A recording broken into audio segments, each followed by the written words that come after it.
वर्षे वर्षे लक्ष्मी देवता नमः।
उधर नहीं जा पाएंगे कामर फामर आप लोग कैसे घंटे तीसरा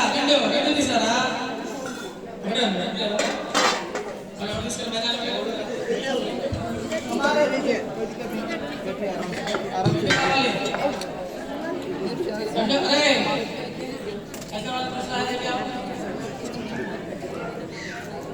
एक रुको एक तो वहाँ होगा ऐसा वाला दे दो थोड़ा चावल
अभी वरलक्ष्मी जनता का कहानी सुनाएगा।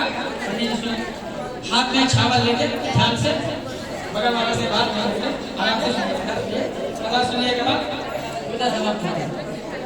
अंदर अक्षर जेते बाबा अक्षर जेते मको दीदी हाथ में चावल ले लीजिए, हाथ में चावल पकड़ के पंडित जी कहानी सुनाएगा वरलक्ष्मी देवता का। आराम से ध्यान से सुनिए कहानी, उसके बाद पूजा समाप्त होगा। हाँ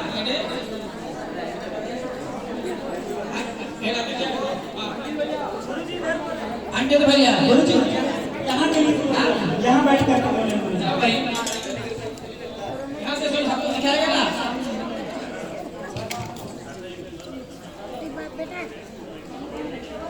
ऐसा जब तक करना पड़ेगा। अंकित बाबू आइए, इधर आइए।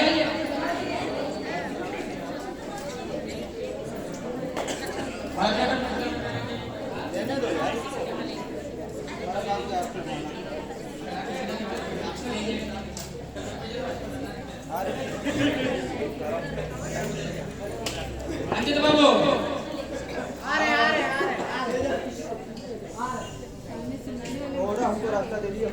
वरलक्ष्मी देवता का कथा श्रवण कीजिए, आराम से ध्यान से श्रवण कीजिए। इसके बाद पूजा और बाकी है। आओ भैया आओ। अरे हम लोग कुछ नहीं, अरे कुछ से अंकित भाई कुछ ज्यादा माल बना के कथा बोलेगा, एक कुछ ज्यादा सुनाएगा ना, देखिएगा ना। बोलिए सर्वमंगलमांगल्ये शिवे सर्वार्थसाधिके शरण्ये त्र्यंबके गौरीनाथाय नमोस्तुते। कथा बोलिए। वरलक्ष्मी शांति से कथा शांत हो जाओ। अब आराम रहेगा तो कथा चालू करेंगे। शांति से बैठेगा तो कथा चालू करेंगे, और देर हो जाएगा, जब कुछ चालू हो जाएगा। हाँ बोलो भैया।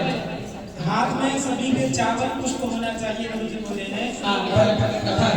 कथा श्रवण करने के पश्चात में वो चावल वरलक्ष्मी माता को चढ़ा करके थोड़ा सा अपने ऊपर ही डालना। कथा के पूर्व में पूजन की महिमा समझना अत्यंत आवश्यक है और वरलक्ष्मी माता का महात्म स्मरण करना अत्यंत आवश्यक है, जिससे हमारी श्रद्धा, हमारा भाव, हमारी आस्था उत्तर वरलक्ष्मी माता के प्रति निरंतर बढ़े, ऐसी ही कामना करके और अपने पति के सौभाग्य के लिए, दीर्घायुष्य प्राप्ति के लिए यह व्रत किया जाता है, ऐसा पुराणों में वर्णन है। स्त्रियों की महिमा अत्यंत है, शास्त्रों में बताई गई है। वह शास्त्र किसके मुख से सुनना है और किसके मुख से नहीं सुनना है, इसका भी प्रमाण वेद में मिलता है। कौन व्यक्ति कहेगा कि यह हमारे लिए प्रमाण है या हमारी अप्रमाण है, इसको व्यक्ति का चयन करना, गुरु का चयन करना, धर्मोपदेष्टा का चयन करना अत्यंत यह महती समस्या होती है हमारे सामने कि हर व्यक्ति की हम बात तो नहीं मान सकते हैं, क्योंकि हर व्यक्ति के अंदर कुछ न कुछ स्वार्थ घुसा होता है कि इनसे हम ऐसा करवाएं, ऐसे हमारा स्वार्थ होगा। जो निस्वार्थ होकर के धर्मोपदेश देशक हो, उन्हीं की बात मानना है। धर्मोपदेष्टा कैसा होना चाहिए, ऐसा अनेक शास्त्रों में बताया गया है। कहा गया है चत्वारो वेद धर्मज्ञाः परशत्रैविध्यमेव वा साप्रूतेयं सधर्मस्यादेको वाध्यात्मिकतमः। जिन्होंने चारों वेदों का अध्ययन कर लिया हो और जो निर्णीत धर्म हो, जिसका निर्णय हो चुका हो कि इस वरलक्ष्मी व्रत को हम किस दिन करें, श्रावण में शुक्ल पक्ष में द्वितीय शुक्रवार वाले दिन यह व्रत होता है, ऐसा गुरु जी बताएं। तो वह इसकी परंपरा कहाँ से है, ये वैदिक विद्वान के द्वारा ही पता चलती है। जिन्होंने चारों वेदों का अध्ययन नहीं किया है, पुराणों का अध्ययन नहीं किया है, वह यह विषय जान ही नहीं सकता है। हमको खुद ही नहीं पता था, ये हमको श्री गुरु जी निर्देश किए कि आपको ये कहना है, इसकी कथा है, तब हम जान पाएंगे। तो हमारे देश में उधर है नहीं। तो जिन्होंने चारों वेदों का अध्ययन कर लिया हो, अगर अध्ययन नहीं किया कम से कम अध्यात्म वेदता तो हो ही, पुराणों का अध्ययन तो किया ही हो, तभी ना वो इस वरलक्ष्मी का महत्व बता पाएंगे। इसमें प्रमुख महत्व है स्त्रियों का, स्त्रियों के नियम का, स्त्रियों के आचरण का, उनके सदाचार का प्रमुख महत्व है। हर एक व्रत में स्त्री की महत्ता इतनी है, आप लोग प्रत्यक्ष देखेंगे। माता जी आज नहीं थी, दृष्टि नहीं हुई, क्योंकि इस दिन विशेष की महत्ता के कारण वरलक्ष्मी व्रत की बड़ी महत्ता है, महिमा है। इस कारण से आज यह व्रत किया जाता है। चत्वारो वेद धर्मज्ञाः परशत्रैविध्यमेव वा साप्रूतेयं सधर्मस्यादेको वाध्यात्मिकतमः। जो एक परिषद बैठाई जाती है, उसमें धार्मिक संशयों का निर्णय होता है। उस परिषद में यानी एक सभा में ऋग्वेद के विद्वान, यजुर्वेद के विद्वान, सामवेद के विद्वान, अथर्ववेद के विद्वान, सभी वेदों के विद्वान, पुराणों के विद्वान बैठते हैं और निर्णय देते हैं कि आज के दिन इन माता का व्रत होगा, आज के दिन वरलक्ष्मी माता का व्रत होगा। यह सब निर्णय, धार्मिक संशयों का निर्णय कोई न कोई विद्वान ही दे सकता है। तो वेद की अत्यंत महिमा है। यह भी कथा कहीं न कहीं किसी न किसी रूप में वेद से ही प्रारंभ हुई, क्योंकि जो वेद में है वही पुराण शास्त्र में कहा गया है। स्त्रियों के विषय में कहा गया है, यत्र नार्यस्तु पूज्यन्ते रमन्ते तत्र देवताः, यत्र हितास्तु न पूज्यन्ते सर्वास्तत्र फलाः क्रियाः। जहां पर स्त्रियों का सम्मान होता है, पुरुषों के लिए भी विशिष्ट बात है, जहां पर स्त्रियों का सम्मान होता है, जहां पर स्त्रियां सद्धर्माचरण करती हैं, पति अनुकूल होकर के, अपने गृहस्थ धर्म के अनुकूल होकर के, कर्तव्य परायण होकर के कार्य करती हैं, वहां पर देवता स्वयं आकर के अपने मुख से या अपने स्वभावतः आकर के वहां निवास करते हैं। वहां आवाहन की आवश्यकता नहीं पड़ती है कि हम देवताओं का आवाहन करें। देवता तो स्वयं ये चाहते हैं कि हम कहाँ निवास स्थान प्राप्त करें।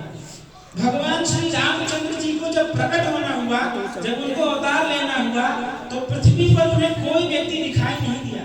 उन्होंने राजर्षि दशरथ जी को ही क्यों चुना कि उन्हें ही अपना पिता बनाए। माता कौशल्या जी को ही उन्होंने क्यों चुना कि उनको ही अपनी माता बनाए।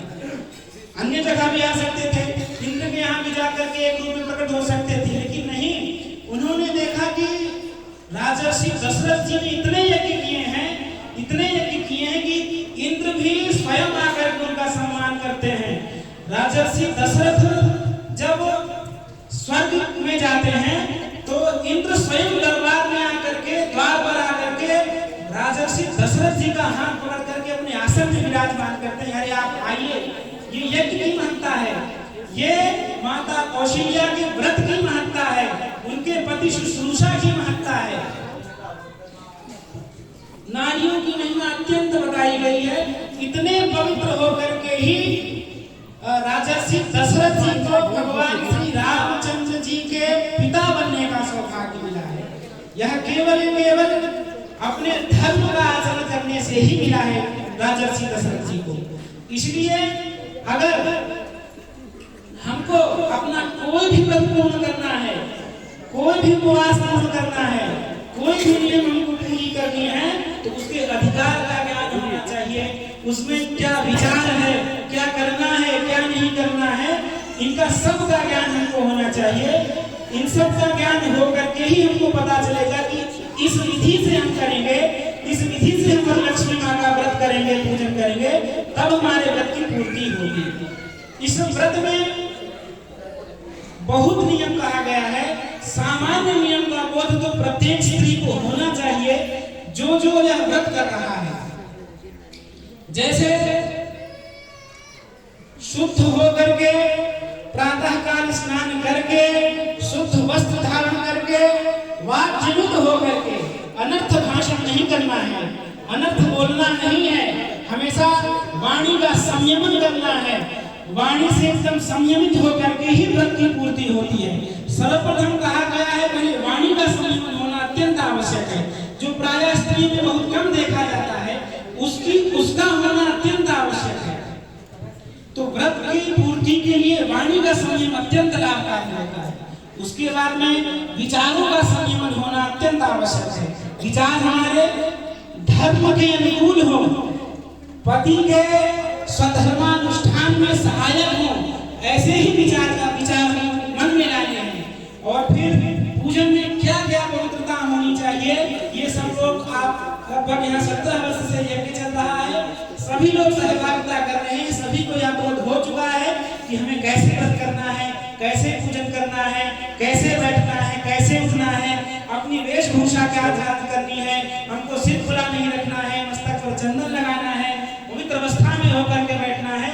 यह सब आपको सामान्य नियम तो बोध होना ही चाहिए। अगर ना हो तो जानने की चेष्टा हमेशा करनी चाहिए, क्योंकि सद्धर्माचरण से ही हमारी आयु उत्तरोत्तर बढ़ती है और हम कोई भी कार्य करने में सफल होते हैं। ये धर्माचरण सद्धर्माचरण के द्वारा ही यह होता है। और स्त्रियों के विषय में, क्योंकि यह जो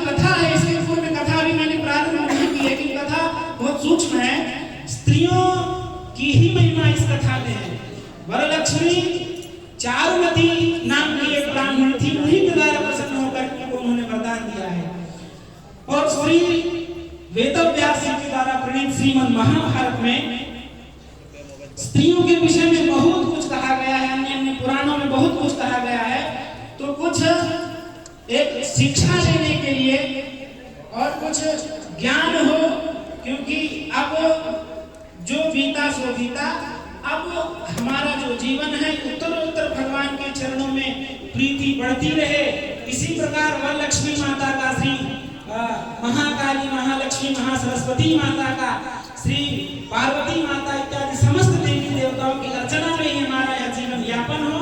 इस कारण से प्रत्येक वर्ष में समय समय पर हमको अपना व्रत, उद्यापन, उपवास इत्यादि करना ही चाहिए, क्योंकि इनके करने से ही हमको कोई भी सत्कर्म करने की शक्ति प्राप्त होती है। यह प्रत्यक्ष देखा जाता है, क्योंकि कोई आवश्यकता नहीं थी आप लोग सुबह से भोजन न करें, कोई ये करें, क्योंकि सबको पता है कि यह हम करेंगे तभी ही हमारे अंदर ऊर्जा प्राप्त होगी। क्योंकि दवाई खाने से स्फूर्ति तो आएगी ही आएगी, तो 4 घंटे 5 घंटे रहेगी, लेकिन हम वरलक्ष्मी का व्रत करेंगी तो यह 1 वर्ष पर्यंत हमको इम्यूनिटी पावर हमारा बढ़ाता रहेगा। ऐसा है महाभारत में स्त्रियों के विषय में, उनकी महिमा के विषय में बहुत कुछ कहा गया है। कुछ 2-4 श्लोक मैंने संकलन किया है, वो बोले देता हूँ। या नवा प्रगति पापानि पददारेषु योषितां पतिं जानप्रता नित्यं सा लोके सत्कृता स्त्रिया। जो स्त्री अन्य पुरुषों की ओर मन न लगाकर पापाचरण से दूर रहती है और अपने पति में ही सर्वस्व परब्रह्म परमात्मा का दर्शन करके, उनकी नित्य सेवा करके और निष्ठा से उनका अनुकरण करती है, वही स्त्री इस संसार में सती और पतिव्रता कहलाती है।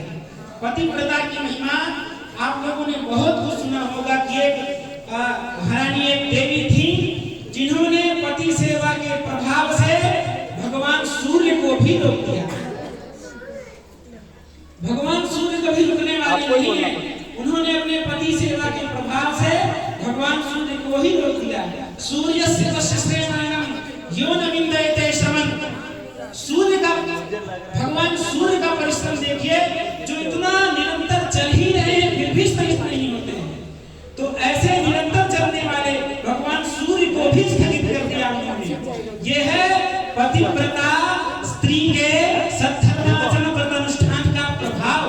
उनके आचरण से, उनके नियमाचरण से देवता भी नतमस्तक हो जाते हैं।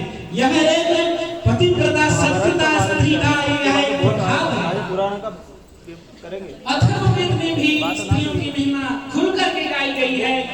समराज्ञी श्वशुरे तव समराज्ञी स्वस्त्वाम भव ननान्दारीं सम्राज्ञी अधिदेवेश गच्छतु।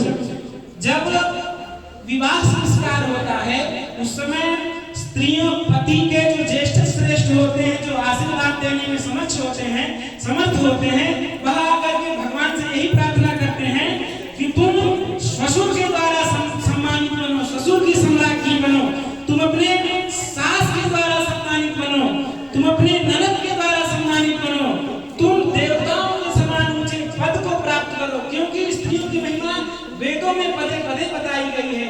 अभी मैंने बताया कि स्त्री के बिना कोई विकार नहीं हो सकता है।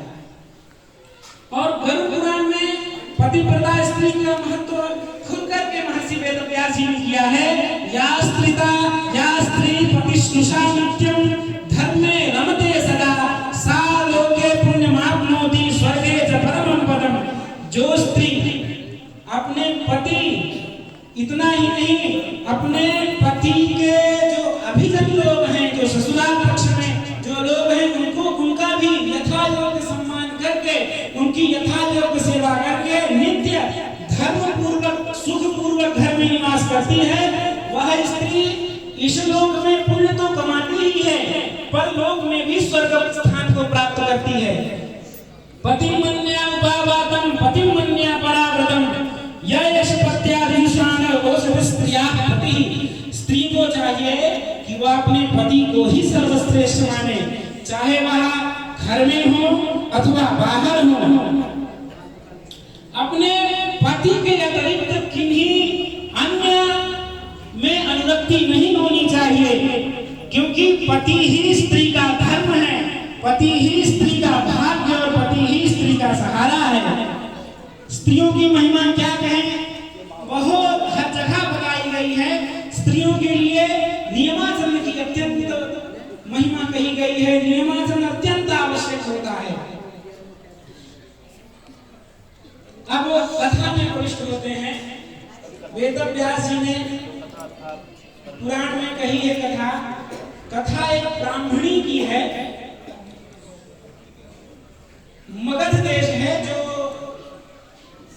गया बिहार इत्यादि जो क्षेत्र है उसको मगध देश कहते हैं।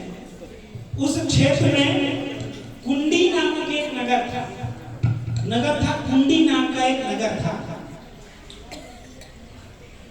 कुंडी नगर का निर्माण कहते हैं कि स्वर्ग से ही हुआ था, स्वर्ग से ही देवताओं ने उस स्थान को नगर का निर्माण करके वहीं प्रतिष्ठित किया था। मगध जो वर्तमान में है वहां स्थान पर उन्होंने प्रतिष्ठित किया था।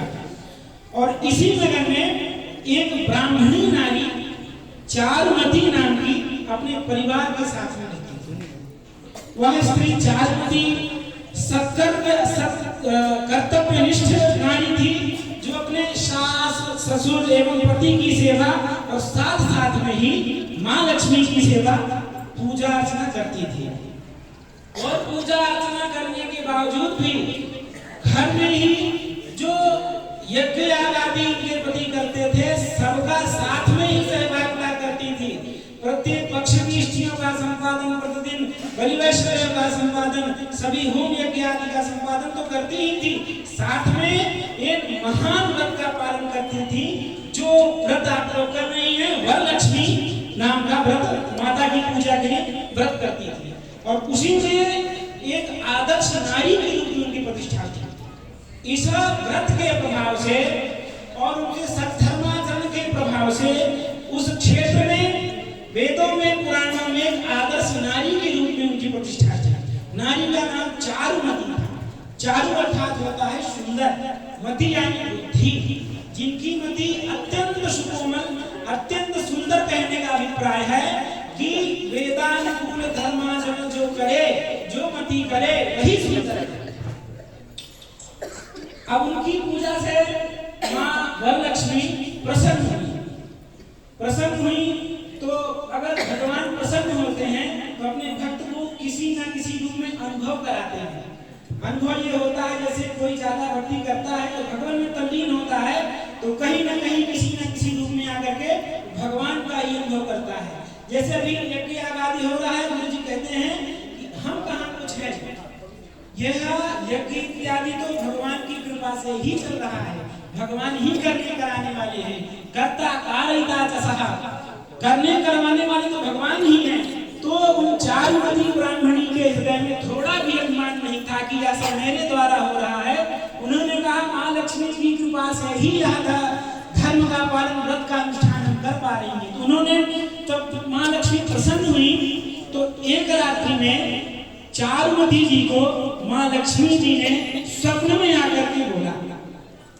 स्वप्न में आकर के क्या बोला, व्रत का नियम बताया। वो पहले क्या हर शुक्रवार का व्रत नहीं करती थी, माँ लक्ष्मी की नित्य पूजा करती थी। नित्य पूजा करनी ही चाहिए। विशेष पूजा के लिए दिन तिथि निश्चित की जाती है कि वो करना ही है।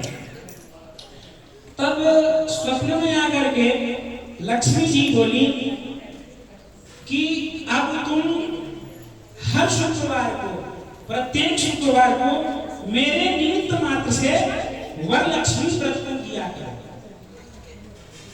केवल मुझे ही सर्वस्व मान करके शुक्रवार के दिन वरलक्ष्मी का व्रत किया करो। अब उन्होंने फलश्रुति भी बताई, जो कुछ भी कामना हो आपकी, कुछ भी आप चाह रही हो, कोई भी मनोकामना हो, वरलक्ष्मी माता तो सब कुछ जान ही रही है। समाज में शिक्षा देने के लिए, एक परिपाटी का प्रचारण करने के लिए उन्होंने कहा, इस व्रत से मनोवांछित अभीष्ट की सिद्धि होती है। उन्होंने कहा इस व्रत के प्रभाव से तुमको मनोवांछित फल की प्राप्ति होगी। इस व्रत का प्रभाव तो सब अनुभव कर नहीं रहे हैं। अनुभव ना होता तो व्यक्ति इतना व्रत करता ही नहीं, क्योंकि यह जीव है अत्यंत तर्कशील व्यक्ति है, प्रत्यक्ष का ही प्रमाण हमेशा मानना चाहता है कि हमने भगवान को इतना किया, हमको नहीं मिला, अब हम रुष्ट हो चुके हैं, अब नहीं करेंगे व्रत। अगर यह इसका प्रत्यक्ष प्रभाव आप सभी के अंदर ना होता, आप यह सत्य धर्माचरण करने की इतनी उतावली होती ही ना, प्रत्यक्ष प्रभाव दिखता है। तो माँ लक्ष्मी ने कहा कि इस व्रत के प्रभाव से तुम्हें मनोवांछित फल की प्राप्ति होगी। अगले सुबह जब उनकी निद्रा खुली, अपने यज्ञ आदि पति के साथ उन्होंने सारे यज्ञ संपादित किए। उन्होंने पति को बताया कि माता ने ऐसा ऐसा कहा है, इस व्रत को करना चाहिए। पति ने भी सहभागिता की इस व्रत में, पति की भी अत्यंत सहभागिता होनी ही चाहिए। निवेदन तो सब करती ही, भाई यज्ञ आदि में सहभागिता हम करती ही हैं। हमारे द्वारा यहाँ जो यज्ञ व्रत लक्ष्मी व्रत हो रहा है, इसमें भी आपकी पूर्ण हाँ होनी चाहिए। अगले सुबह श्री चारुमती जी ने जो स्वप्न में माँ लक्ष्मी जी ने बताया था, उसी व्रत को करने के लिए उन्होंने, कुछ स्त्रियां थी उनको उन्होंने बताया। तो व्रत करने के लिए समाज के अन्य नारियों के साथ उन्होंने विधिवत पूजन किया कि अब यह शुक्रवार आ रहा है, उसका नियम भी माँ लक्ष्मी ने स्वप्न में ही सारा उन्होंने निर्देश कर दिया कि कैसे व्रत करना है। इस व्रत की विधि तो आप सब जान ही नहीं, हमसे ज्यादा ही जान रही है। तो उस व्रत की विधि का नियम पूरा पालन करके उन सभी नारियों ने व्रत किया। जब व्रत संपन्न हो गया, जब उनका पूजन संपन्न हो गया, तो पूजन संपन्न होने के बाद में खुशी होती है, अंदर एक तुष्टि होती है, हाँ आज हमने व्रत लक्ष्मी का पूजन किया। तो व्यक्ति का क्या करता है कि देखता है कोई ब्राह्मण मिले, कोई देवता मिले, कोई पूजा में योग्य की वाली वस्तु मिले, तो व्यक्ति क्या करता है, उसकी परिक्रमा करता है। तो उन्होंने देखा कि कलश इत्यादि से हमने पूजा की थी, तो कलश जो रखा था उन्होंने कलश की परिक्रमा करना प्रारंभ कर दिया। जो कलश यहाँ भी पूजन हुआ है, कलश की उन्होंने परिक्रमा की। अब जब परिक्रमा की तो इस वरलक्ष्मी के व्रत के प्रभाव से ही वो समस्त नारियां जिन्होंने व्रत किया था, वह समस्त नारियां विभिन्न स्वर्ण आभूषण से सज गई। स्वतः ही यह माँ लक्ष्मी के व्रत का प्रभाव था, कुछ धारण नहीं करना पड़ा। स्वयं ही माँ लक्ष्मी ने प्रसन्न होकर के वरदान स्वरूप में आकर के उनको मतलब दिव्य आभूषणों से, नवसप्त आभूषणों से स्वयं ही श्रृंगार अपने आप हो गया। इतना ही नहीं, उस व्रत के प्रभाव से उनके घर भी स्वर्ण के हो गए, उनके घर भी स्वर्ण के हो गए। एक राजा के समान उनका जीवन संपन्नशाली हो गया। उनके यहाँ घोड़े, हाथी, गाय आदि सब कुछ आ गए। सभी नारियां श्री चारुमती जो ब्राह्मणी थी, उनकी प्रशंसा करने लगी। अपने योजक को कभी नहीं भुलाना चाहिए। अगर हम योजक की विस्मृति अगर हम कर देंगे, तो हमारा व्रत, हमारा कार्य कभी भी संपन्न नहीं होगा। योजक अर्थात होता है जिसने हमको इस कार्य में लगाया है। उपदेष्टा का कभी भी हमको विस्मृत नहीं करना चाहिए।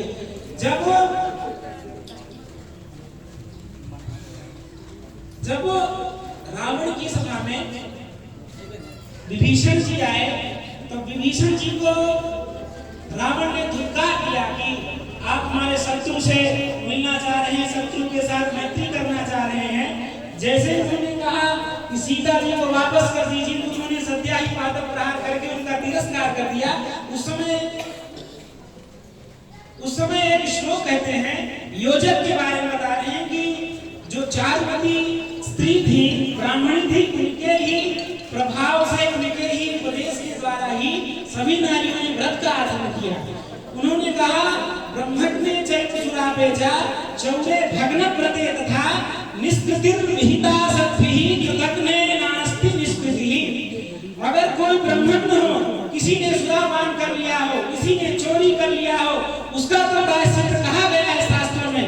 अगर कोई किसी का उपकार भूल जा रहा हो, किसी ने किसी का उपकार किया हो, अगर उस उपकार को कोई भूल जाता है, उसका प्रायश्चित शास्त्रों में नहीं कहा गया है, उसको कृतघ्न कहा गया है। कृतघ्न का अर्थ है कृतं उपकारं विस्मरति कृतघ्नः। जो किए हुए उपकार को भूल जाता है, उसको कृतघ्न कहते हैं। तो सभी नारियों प्रशंसा इसलिए की कि आपके द्वारा ही हम इतनी संपन्ना हुई हैं, हम इतने इस यज्ञ के इस व्रत के प्रभाव से ही हम सब इतनी संपन्न हुई हैं, क्योंकि चारुमती जी ने ही उन सबको इस व्रत के बारे में विधि बतलाई, व्रत करके उन्होंने प्रत्यक्ष दिखाया। कालांतर में यही कथा भगवान शिव जी ने माता पार्वती जी से, और पार्वती जी स्वयं भी इस व्रत का अनुपालन करती हैं, जो सब धर्मात्मा का पालन करती हैं, जो अपने पति अनुकूल रहती हैं, वह हमेशा पति के सौभाग्य के वर्धन के लिए, पुत्र के सौभाग्य के वर्धन के लिए, धन धान्य की प्राप्ति के लिए इस व्रत का तो अनुपालन करते ही हैं। इस व्रत को, इस व्रत की कथा को सुनने मात्र से ही माता लक्ष्मी की कृपा प्राप्त होती है। श्री वरलक्ष्मी नित्यं सुखिनो भवन्तु।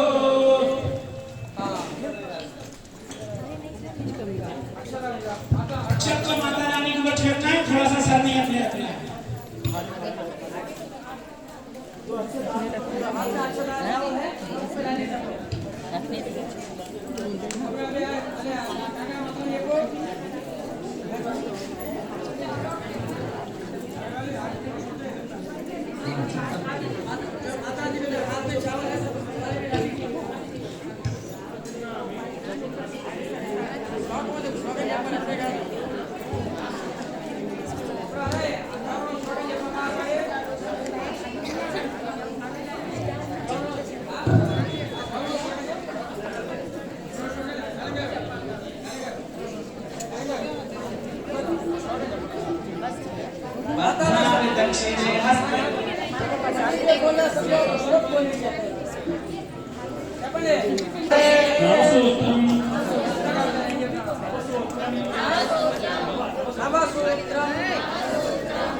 शुभप्रदं पुत्र पौत्राभि बुद्धिं च सौभाग्यं देहि मे रमे।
हाथ में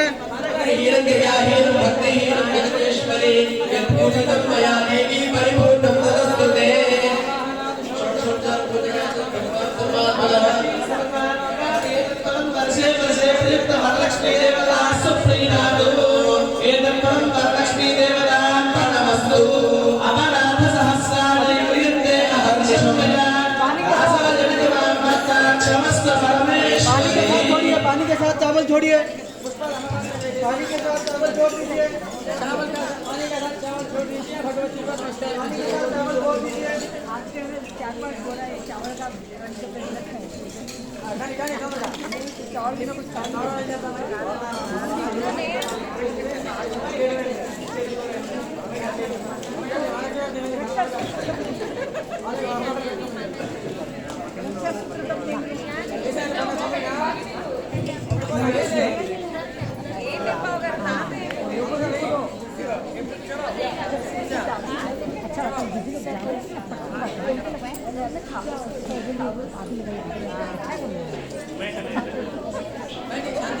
आराम से बैठिए, बैठ जाइए।